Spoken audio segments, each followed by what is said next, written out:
Mga mare, magandang araw. For today's video, samahan niyo nga ako sa mga gawaing bahay ulit. Nakahanap nga itong asawa ko nga na makukuhanan nga ng kangkong, kaya ayan, ang dami nga pala at lulutuin ko na nga pala ito. Bago yan mga mare, ay binabad ko muna nga yan sa asin at saka suka. Sahugan nga natin ng tokwa, kaya nagprito na muna ako dito. After nga ng ilang minuto mga mare, ayan, nung pagkababad ko nga, ay ito na nga yung malakuha ko dito. Kung nga natin lutuin, kailangan natin ibabad yan para matanggal yung mga hindi kaaya-aya. Kung malinaw ang mata mo ay nakita mo kung ano yung mga natanggal ko dyan. Charis! But anyways, balik na nga ako dito sa aking ginagawa. Dahil nakatapos na nga ako sa pagpiprito pala dyan ng tokwa. Ayan, magigisa na nga rin pala ako dito. Kainit na nga pala ako ng mantika at tinuna ko nga pala ditong ilagay yung sibuyas. Ang mag-aroma na nga itong sibuyas, sinunod ko naman itong bawang. Iba nga tayo ng way sa pagluluto. Ganito nga yung way ng aking pagluluto mga mare. Pero hindi naman ako perfectionist sa pagluluto. Charis!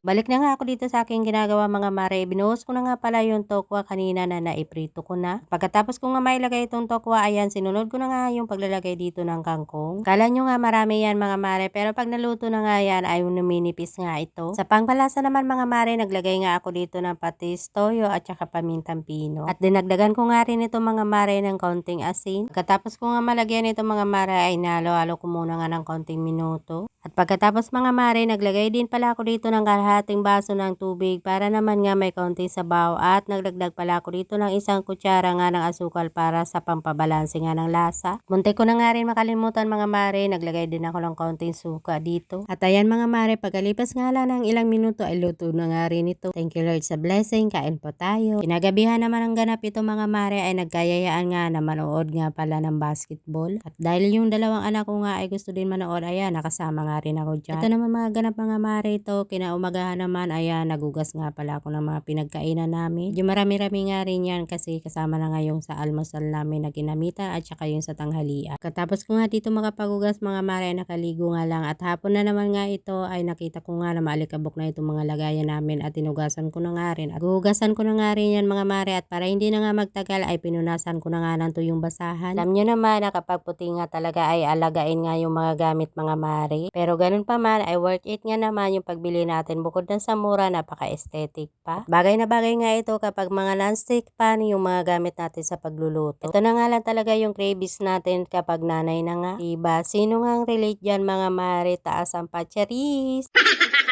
So dahil mahaba naman nga itong video natin mga mare at matatapos na nga rin itong 3 minutes, sana hanggang dulo ay nanood kayo. So ayun lang mga mare, see you in my next vlog. Thank you for watching. Bye bye!